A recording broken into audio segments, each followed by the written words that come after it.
ഈ ബുൾസൈ എങ്ങനെ ഉണ്ടാക്കണമെന്ന് നമുക്ക് നോക്കാം. സ്വല്പം എണ്ണ ഒഴിക്കുക, തടവുക.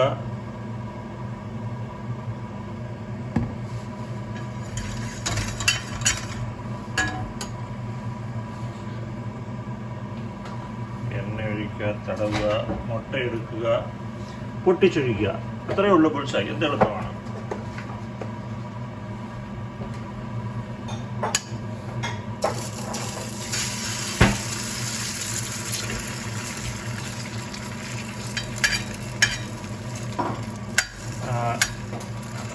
വെള്ളം ഒന്ന് പൊട്ടിച്ചിടുക, കാരണം വെള്ളം അല്ലെങ്കിൽ കൃത്യമായിട്ട് വേഗത്തിൽ. ഇനി അല്പം കുരുമുളക് ഇട്ട് കൊടുക്കുക. ഇപ്പോൾ ഉപ്പൊന്നും ഇടേണ്ട ആവശ്യമില്ല, കാരണം മുട്ടയ്ക്കൊക്കെ ഇപ്പോൾ കോഴി ഇടുന്ന മുട്ടയ്ക്ക് തന്നെ അതിനകത്ത് തന്നെ ഉപ്പോടുകൂടിയ മുട്ട വരും. അതുകൊണ്ട് പിന്നെ നമ്മൾ ഉപ്പിട്ട് പ്രഷർ കൂട്ടണം.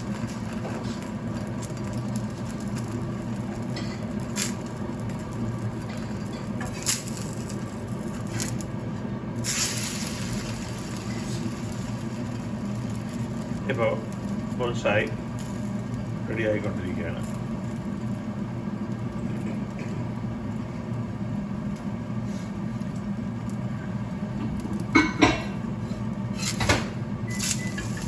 Bull's eye ready.